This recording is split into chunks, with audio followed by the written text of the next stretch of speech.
American പ്രസിഡന്റായി അധികാരത്തിലെത്താൻ പോകുന്ന Donald Trump അടക്കമുള്ള പല ലോക നേതാക്കളും കൈവശപ്പെടുത്താൻ ആഗ്രഹിക്കുന്ന ഒരു സ്ഥലമാണ് ഗ്രീൻലാൻഡ്.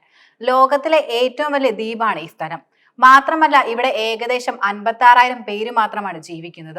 ജനവാസം കുറഞ്ഞതും മൊത്തം ലാൻഡിന്റെ 80% മഞ്ഞുകൊണ്ട് മൂടപ്പെട്ടതുമായ ഈ പ്രദേശത്തിനു വേണ്ടി ഭാവിയിൽ ഒരു യുദ്ധം തന്നെ നടന്നേക്കാമെന്നാണ് കണക്കുകൂട്ടലും നിലനിൽക്കുന്നത്.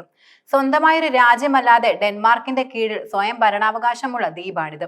ലോകത്തിന്റെ മൊത്തം ശുദ്ധജലത്തിൽ 8% ഈ ദ്വീപിൽ സംരക്ഷിക്കപ്പെടുകയും ചെയ്യുന്നുണ്ട്. അതിനാൽ ഈ മഞ്ഞെല്ലാം ഉരുകി തീർന്നാൽ രാജ്യാന്തര തലത്തിൽ സമുദ്രജലനിരപ്പ് ഉയരുക 23 അടിയോളമായിരിക്കും എന്നതാണ് വസ്തുത.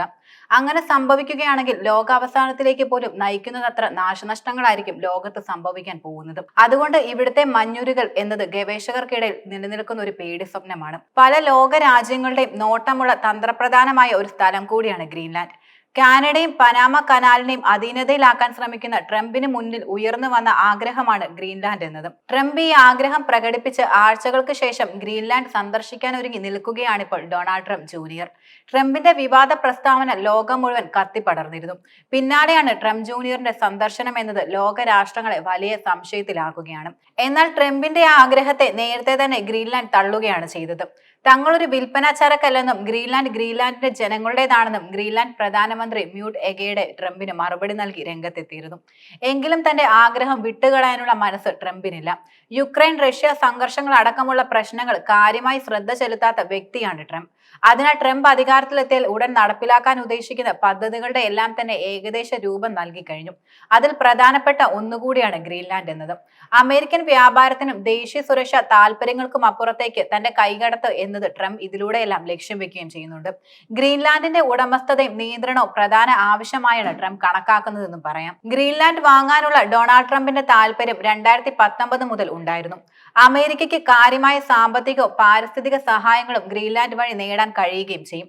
മാത്രമല്ല വടക്കേ അമേരിക്കയ്ക്കും യൂറോപ്പിനും ഇടയിലുള്ള ഗ്രീൻലാൻഡിന്റെ സ്ഥാനം യഥാർത്ഥത്തിൽ മിസൈൽ ഭീഷണികൾ നിരീക്ഷിക്കുന്നതിനും അതുപോലെ പ്രതിരോധ നടപടികൾ ചെയ്യുന്നതിനും വളരെയധികം സഹായകരമാണ്. അത് അമേരിക്കയ്ക്കും വ്യക്തമായി അറിയാം. മൊബൈൽ ഫോണുകളും ഇലക്ട്രിക് വാഹനങ്ങളും ആയുധങ്ങളും എന്നിങ്ങനെ ഉപയോഗിക്കുന്ന അപൂർവ ഭൂമി മൂലകങ്ങൾ ഉൾപ്പെടെ സാങ്കേതിക വിദ്യയ്ക്കും പ്രതിരോധത്തിനും ആവശ്യമായ ധാതുക്കളാൽ സമ്പന്നമാണ് ശരിക്കും ഗ്രീൻലാൻഡ് എന്നത്. കൂടാതെ അവിടെയുള്ള മഞ്ഞുരുകുന്നത് വഴി പതിയെ ഇവിടെ പുതിയ ജലപാതകൾ തുറക്കുന്നതിലേക്കായിരിക്കും നയിക്കുന്നത്. പക്ഷേ അമേരിക്കയെ മാത്രമല്ല മറിച്ച് ആഗോള ശക്തികളായ ചൈന ഉൾപ്പെടെയുള്ളവരെ ഇവിടേക്ക് ആകർഷിക്കാതിരിക്കാൻ ഒരു വഴിയുമില്ല. മറ്റൊരു കാര്യം, തുറന്നു വരുന്ന പുതിയ ജലപാത ചൈന ഉൾപ്പെടെയുള്ള ശക്തികൾക്ക് വ്യവസായികപരമായി തുറന്നു കൊടുത്താൽ അത് വളരെ വലിയ പാതയാണ്. വ്യവസായത്തിന് ആവശ്യമായ വസ്തുക്കൾ കൊണ്ടുപോകുന്നതിനുള്ള ഒരു എളുപ്പ വഴിയാക്കി ഗ്രീൻലാൻഡിലെ മാറ്റുകയാണ് അത് വ്യാപാരത്തിലും ഈ രാജ്യങ്ങളെ വലിയ തോതിൽ സഹായിക്കുന്നതായിരിക്കും. ഗ്രീൻലാൻഡിലും അതുപോലെ ആർട്ടിക് മേഖലയിലും വർദ്ധിച്ചു വരുന്ന റഷ്യയുടെയും ചൈനയുടെയും സ്വാധീനത്തെ നേരിടാനുമാണ് നിലവിലെ ട്രംപിന്റെ ശ്രമങ്ങളെല്ലാം തന്നെ. ദ്വീപ് ഏറ്റെടുക്കാൻ അമേരിക്ക താല്പര്യം കാണിക്കുന്നത് ശരിക്കും ആദ്യത്തെ സംഭവമല്ല. 1867 പ്രസിഡന്റ് ആയിരുന്ന ആൻഡ്രൂ ജോൺസന്റെ കീഴിൽ അമേരിക്കൻ സ്റ്റേറ്റ് ഡിപ്പാർട്ട്മെന്റ് ഗ്രീൻലാൻഡിന്റെ വിഭവങ്ങളും സ്ഥലവും ഏറ്റെടുക്കുന്നതിനുള്ള താല്പര്യം കാണിച്ചിരുന്നു. പക്ഷേ ഔപചാരികമായി ശ്രമങ്ങളൊന്നും അന്ന് നടത്തുകയും ചെയ്തിരുന്നില്ല. ഒരു വലിയ റിയൽ എസ്റ്റേറ്റ് ഇടപാടായി ഗ്രീൻലാൻഡിനെ കാണുന്ന അമേരിക്കക്കെതിരെ വൻ പ്രതിരോധ നടപടികളായിരുന്നു ഗ്രീൻലാൻഡ് പ്രധാനമായും ഏറ്റെടുത്തതും.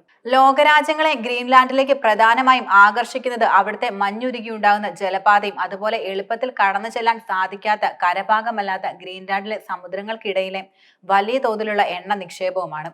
ഈ കാരണങ്ങൾ കൊണ്ട് തന്നെയാണ് ഗ്രീൻലാൻഡുകാർ ആരെയും അവിടേക്ക് അടുപ്പിക്കാതെ മാറ്റി നിർത്തുന്നതും. ഡെൻമാർക്കിന്റെ കീഴിൽ അല്ലാതെയുള്ള ഒരു സ്വതന്ത്ര രാജ്യമായിരുന്നു ഗ്രീൻലാൻഡ് എങ്കിൽ ഈ നിക്ഷേപങ്ങളെല്ലാം തന്നെ വലിയ തോതിൽ വിൽക്കുവാനും അതുപോലെ വ്യവസായം നടത്തുവാനും കൂടാതെ സാമ്പത്തികപരമായി വലിയൊരു ശക്തിയാകുവാനും കഴിയുമായിരുന്നു. പക്ഷെ ഗ്രീൻലാൻഡിനെ വിട്ടുകൊടുക്കില്ലെന്നത് മാത്രമല്ല, ഗ്രീൻലാൻഡിനായി നിരവധി സാമ്പത്തിക സബ്സിഡികളും മറ്റു ഡെൻമാർക്ക് നൽകുകയുമാണ് ചെയ്യുന്നത്. അതിന് പിന്നിലെ പ്രധാന കാരണമെന്നത് ഗ്രീൻലാൻഡിനെ കൈവിട്ട് കളഞ്ഞാൽ ഡെൻമാർക്കും പെടുമെന്നതാണ്. ഗ്രീൻലാൻഡിലെ ഉറവിടങ്ങളാണ് ഇവരുടെ നിലനിൽപ്പിനുള്ള പ്രധാന അടിസ്ഥാനം. ഭാവിയെ വളർത്താൻ വരെ ശേഷിയുള്ള നിരവധി സ്രോതസ്സുകൾ ഗ്രീൻലാൻഡിൽ അവശേഷിക്കുകയും ചെയ്യുന്നുണ്ട്. വ്യാവസായിക ഉൽപ്പന്നങ്ങളെ അടക്കം പരിപോഷിപ്പിക്കാൻ കഴിയുന്ന സമ്പൽ സമൃദ്ധിയിൽ അധിഷ്ഠിതമാണ് ശരിക്കും ഈ ലാൻഡ്. അതിനാൽ ലോക രാജ്യങ്ങൾക്ക് ഈ സ്ഥലത്തിനോട് ഒരു ചെരിവ് തോന്നുന്നതിൽ അത്ര അത്ഭുതപ്പെടുന്നതിനുമില്ല. കാണുന്നതിനെല്ലാം തന്റെ കച്ചവട കണ്ണുകൊണ്ടാണ് ട്രംപ് നോക്കിക്കാണുന്നത്. അതിനാൽ ട്രംപിന് ഗ്രീൻലാൻഡ് എന്നത് ഒരു റിയൽ എസ്റ്റേറ്റ് പ്ലോട്ട് തന്നെയാണ്. ഗ്രീൻലാൻഡിനെ നേടുവാൻ ട്രംപ് എന്ത് കളികൾക്കും തയ്യാറാണ്. അമേരിക്കയ്ക്കൊപ്പം റഷ്യയും ചൈനയും ഈ ആവശ്യമായി രംഗത്ത് വന്നാൽ ഡെൻമാർക്ക് അത് വിട്ടുകൊടുക്കില്ലെന്ന് പറഞ്ഞാൽ ഗ്രീൻലാൻഡിൽ നിലനിൽക്കുന്ന ശാന്തസുന്ദരമായ അവസ്ഥ മാറി അശാന്തിയിലേക്ക് വഴിവെക്കുമെന്നത് എന്നതിൽ സംശയവുമില്ല. അതിനാൽ തന്റെ കോർപ്പറേറ്റ് വിജയം കൈവരിക്കാനായി ഒരു യുദ്ധം തന്നെ ട്രംപ് നടത്തിയേക്കാം. ഇങ്ങനെ സംഭവിച്ചാൽ റഷ്യയും ചൈനയും അമേരിക്കയ്ക്കെതിരെ നിൽക്കാനും സാധ്യതകളുണ്ട്. ഇവയെല്ലാം വഴിതെളിക്കുന്നത് യഥാർത്ഥത്തിൽ മറ്റൊരു യുദ്ധത്തിലേക്കാണോ എന്നതും നിലനിൽക്കുന്ന ഒരു ചോദ്യമാണ്. അതിനുള്ള ഉത്തരം ഇനി കണ്ടറിയാം.